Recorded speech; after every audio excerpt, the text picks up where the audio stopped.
Bonjour à tous et bienvenue dans cette nouvelle vidéo, j'espère que vous allez bien, j'espère que vous passez de bonnes fêtes de fin d'année. Le nouvel an est peut-être déjà passé, il n'est pas encore passé quand j'enregistre cette vidéo, mais je ne sais pas encore quand je vais la sortir, donc si c'est le cas, bonne année à tous, et si ce n'est pas encore le cas, bonne année en avance. Nous nous retrouvons aujourd'hui pour parler d'une série, alors ce n'est pas une série Netflix pour une fois, c'est une série Disney+, qui vient originellement de chez Hulu.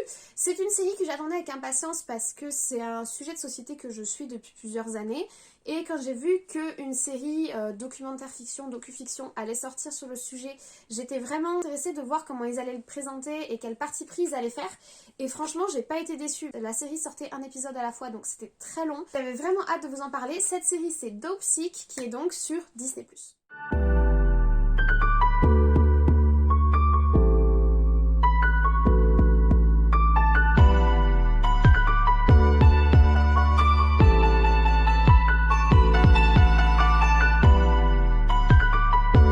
Dopesick, de quoi parlons-nous? Nous parlons d'une série docu-fiction, c'est-à-dire qu'ils reprennent un sujet documenté de société, mais qu'ils créent une fiction autour, c'est-à-dire qu'ils vont créer des personnages pour nous permettre de découvrir l'histoire, c'est-à-dire il y a une réalité derrière, mais les personnages sont fictifs ou inspirés de faits réels, et les seules choses qui sont entre guillemets réelles, c'est les faits derrière, donc les faits juridiques, les preuves juridiques qui sont présentées. En gros, ce documentaire retrace toute une enquête en nous faisant vivre à la fois à travers le regard des enquêteurs, à travers le regard de compagnie sur laquelle porte l'enquête et à travers également le regard des consommateurs. Donc c'est pas à prendre au pied de la lettre comme un documentaire, etc. C'est pas des témoignages, ce sont des acteurs, mais on va dire que ça permet de retracer une réalité à travers des faits qui sont réels et prouvés et de créer une fiction autour de ceci en essayant de montrer comment ça a été vécu par les protagonistes à l'époque. C'est ça le principe d'un docu-fiction. C'est très compliqué parce que ça peut pas être pris comme la réalité, ce n'est pas la réalité, ce n'est pas un documentaire. Et dans tous les cas, un documentaire, c'est une version de la réalité, c'est un regard qui est posé sur la réalité. Il n'y a pas de vérité absolue. Au cinéma, à la télé, il n'y a pas de vérité absolue. Les reportages ne sont pas des vérités absolues. Mais la subtilité encore plus importante qu'il faut mettre dans un docu-fiction, c'est qu'on écrit des personnages pour essayer de nous transmettre ce qu'il s'est passé. Ces personnages sont des acteurs, ils n'incarnent pas la réalité, ils ne témoignent pas d'un fait qu'ils ont vécu. C'est important de le rappeler parce que c'est une nuance qui n'est pas toujours évoquée dans ce genre de cas, mais qui est importante puisque ce que vous allez voir, c'est un regard posé sur les événements. Donc cette série s'appelle Dopesick, elle est en 8 épisodes qui font à peu près 1 heure chacun. Chaque épisode sortait le vendredi sur Disney+. Le premier épisode est sorti le 3 novembre et le dernier épisode est sorti le 24 ou le 25 décembre. Donc c'est tout récent que la série se termine et je voulais attendre d'avoir la fin de la série pour vraiment vous donner mon avis. Parce que voyant que 1 ou 2 épisodes, on peut pas vraiment voir comment le sujet est traité et je voulais vraiment avoir une vue d'ensemble sur le sujet avant de vous en parler. La série est vraiment très bien réalisée, l'image est très belle, elle est plutôt bien construite, même si on va en parler, le scénario est parfois difficile à suivre. Après, c'est Barry Levinson qui est à l'origine des premiers épisodes. Barry Levinson, c'est Rain Man et c'est Good Morning Vietnam, donc on est quand même sur un réalisateur reconnu. Après, il a fait énormément d'autres choses qui sont pas forcément aussi connues, mais bon, on sent que le sujet est maîtrisé et les premiers épisodes, en tout cas les 2 à 3 premiers sont vraiment excellents et ils t'accrochent complètement dans l'histoire. Les suivants sont pas réalisés par les mêmes personnes, mais ils sont quand même très qualitatifs également. D'une manière générale, au niveau de l'image, au niveau de la lumière, au niveau des décors, la série est vraiment très bien construite. La réalisation est vraiment au service du message qui est porté, sublime d'autant plus l'image et la réalisation, c'est-à-dire que au-delà de vouloir se renseigner sur le sujet qui est abordé, on passe quand même un très bon moment de cinéma. On a aussi de bons acteurs. Moi, celui qui m'a particulièrement touchée, c'est Michael Keaton dans le rôle du médecin, qui est vraiment notre fil rouge dans l'histoire. Je les trouve incroyables, vraiment extrêmement touchant, avec une grande sensibilité, il montre bien toutes les facettes de son personnage et il transmet vraiment énormément de choses à l'écran.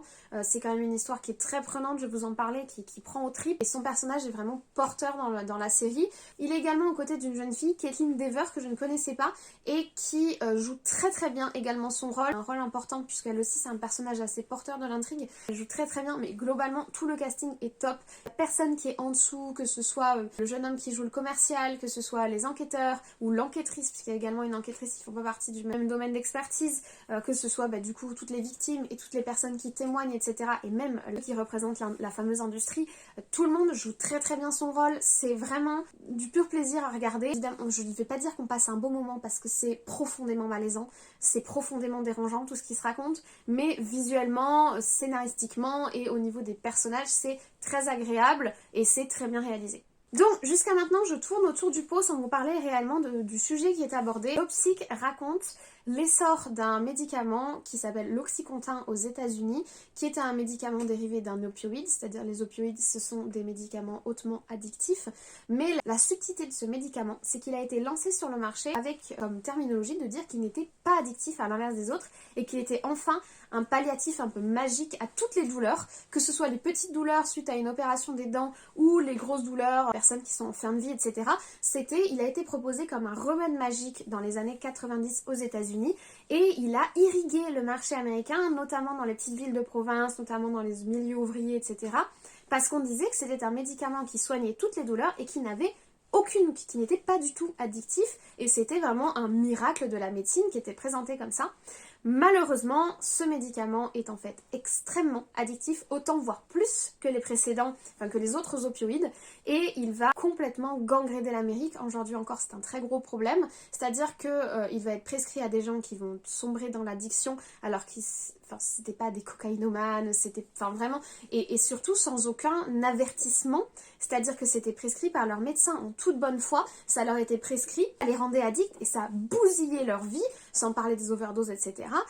Alors que c'était prescrit par le monde de la médecine. Et ça a vraiment été un énorme scandale. Alors moi, c'est un sujet qui m'intéresse vraiment. C'est un scandale que j'ai découvert il y a quelques années et que j'essaye de suivre depuis. Alors parmi mes hobbies, chacun ses hobbies, je regarde beaucoup de reportages. J'aimais beaucoup les reportages de l'effet papillon. Aujourd'hui, c'est plus exactement la même qualité, mais en 2017, ils avaient sorti justement un reportage sur le sujet de l'Oxycontin aux États-Unis. Donc en 2007, ça fait déjà un petit moment, mais le scandale avait déjà explosé aux États-Unis. Il a mis quasiment une dizaine d'années à sortir vraiment dans les médias et à faire parler de lui. Le reportage s'appelait Mort sur ordonnance et il était vraiment très prenant. Le sujet est revenu sur le terrain avec un reportage d'envoyé spécial en 2019 qui s'appelait Amérique dévastée. Excellent aussi, excellent reportage si jamais vous voulez vous renseigner sur le sujet. En 2020, un an après, Netflix a sorti un reportage qui s'appelle The Pharmacist, qui suit un homme qui essaye de lutter contre l'Oxycontin. C'est une mini-série et il essaye de faire des démarches pour alerter et pour faire aboutir la démarche. Et donc cette année, en 2021, sort par Hulu et ensuite sur la plateforme Disney+, cette série Dopesick qui est donc cette fois-ci un docu-fiction mais pas seulement un documentaire brut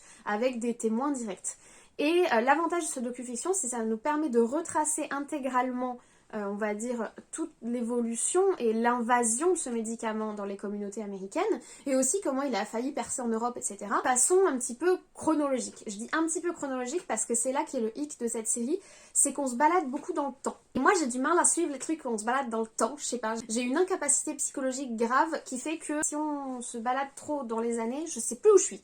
Et là, ça, une, deux, voire 3 fois par épisode, on passe de 2002 à 2005, à 97, à 96, c'est-à-dire que comme on suit plusieurs histoires en même temps, on va suivre à la fois la famille à l'origine de l'industrie de l'Oxycontin, on va suivre à la fois les enquêteurs, 2 enquêteurs, une qui est à la BEA, donc au service qui lutte contre les drogues, et des enquêteurs classiques, on va dire, du bureau du procureur. Donc on suit à la fois ces deux-là, et pas toujours dans la même temporalité, et on suit également ce fameux médecin et cette jeune fille qui vivent en gros dans une petite ville de province qui va être envahie par l'Oxycontin et qui vont être touchés par cette addiction et dans leur famille, etc. Et donc ils sont pas tous dans les mêmes temporalités. L'enquête se passe bien après les premières contaminations. On suit également un jeune commercial de l'entreprise pharmaceutique qui va montrer comment l'entreprise pharmaceutique a fait du forcing et a présenté son médicament au médecin. Et tout ça c'est dans des temporalités différentes et c'est assez compliqué à suivre. J'ai mis à peu près 3 épisodes à vraiment prendre le pli et à savoir que quand on voit tel personnage, on est à peu près dans telle temporalité. C'est vraiment la complexité de la série, parce que sinon je trouve qu'elle est vraiment très bien faite. Alors oui, elle joue sur la corde sensible, mais on parle quand même d'un drame qui a depuis été dévoilé. Alors il n'a pas techniquement parlant été jugé, le système judiciaire américain est très particulier, vous le verrez dans la série si vous la regardez, mais c'est un scandale qui a été dévoilé aux yeux de tous et qui aujourd'hui est connu et reconnu. C'est pas une série lanceuse d'alerte, etc. Les faits qui sont reconnus, et je trouve que la façon dont il le présente, cette chronologie est vraiment très intéressante parce que tu découvres des magouilles dégueulasses, des trucs absolument insupportables, fait quasiment au vu et au su de tous dans la communauté médicale ou dans la communauté des industries pharmaceutiques. C'est absolument répugnant, c'est prouvé par des faits qui sont évoqués dans la série. Ils ont fait des recherches derrière, il y a de la documentation, il y a des enquêtes, etc.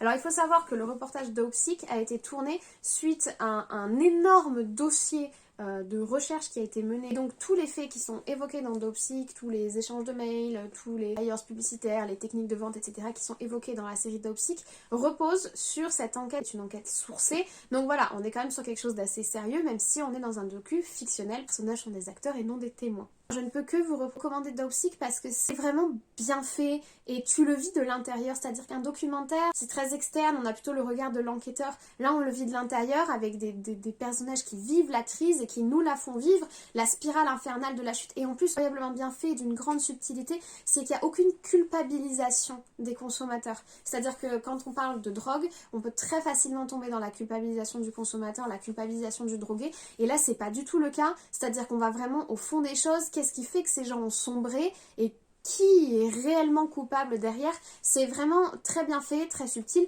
Alors, également, on a d'autres messages engagés, pas seulement le fait de dénoncer cet événement, on a aussi un engagement LGBTQ+, histoire qui se passe dans les années 90 avec justement la mentalité des années 90 par rapport à ces sujets. Mais globalement, sinon, le sujet principal, c'est la domination de ce qu'on appelle des big pharma, c'est-à-dire les grandes entreprises pharmaceutiques qui dominent et qui ont un monopole sur le marché, et c'est vraiment très très bien fait, et on voit aussi les petites magouilles familiales, etc.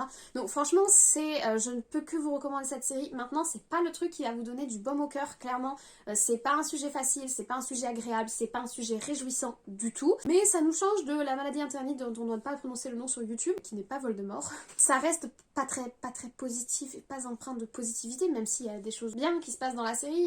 C'est quand même très crasseux comme histoire et c'est pas le genre de truc qui donne espoir dans le genre humain, voilà, clairement, on va pas se mentir, mais je pense que c'est un sujet important et c'est un scandale qu'on n'a pas tant que ça évoqué en France, bon parce qu'il n'est pas forcément arrivé jusqu'à nous, mais qui est très intéressant dans ses rouages, ses mécanismes et son fonctionnement. En plus, la série est très bien construite, elle a vraiment un esprit didactique, c'est-à-dire qu'on est vraiment sur un apprentissage logique, petit à petit, on va d'information en information, on n'est pas bombardé.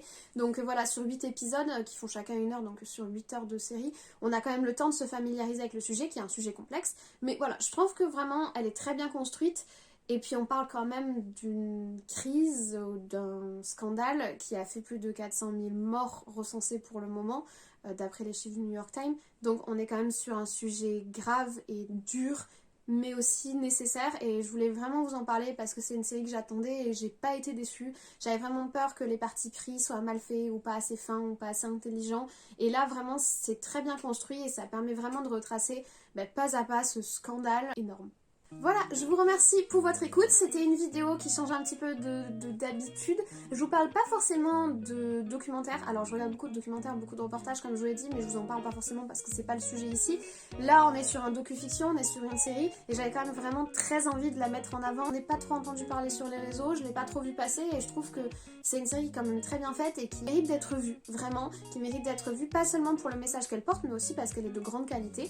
Donc voilà, j'avais vraiment très envie de vous en parler et dans tous les cas ça me fait toujours autant plaisir de vous faire ces vidéos. Voilà, je vous souhaite du coup, comme je vous l'ai dit au début, si la nouvelle année est déjà passée, très bonne année à tous. Si elle n'est pas encore passée, très bon réveillon du 31. Moi je ne peux que vous remercier pour le nombre d'abonnés qui augmente chaque jour, ça me fait extrêmement plaisir, ça me touche vraiment parce que je viens ici et je parle de choses que j'aime sincèrement et je le parle d'une façon très honnête. Mes vidéos sont pas scriptées, c'est vraiment comme si j'avais une conversation avec quelqu'un, bon, sauf que vous répondez pas. Vous répondez en commentaire mais c'est pas direct. C'est vraiment plaisir de voir que ça plaît et qu'il y a des gens qui sont là et qui me soutiennent. Donc je voulais vraiment vous remercier. Je vous souhaite une très bonne journée, une très bonne semaine, de très bons visionnages et surtout à très très vite.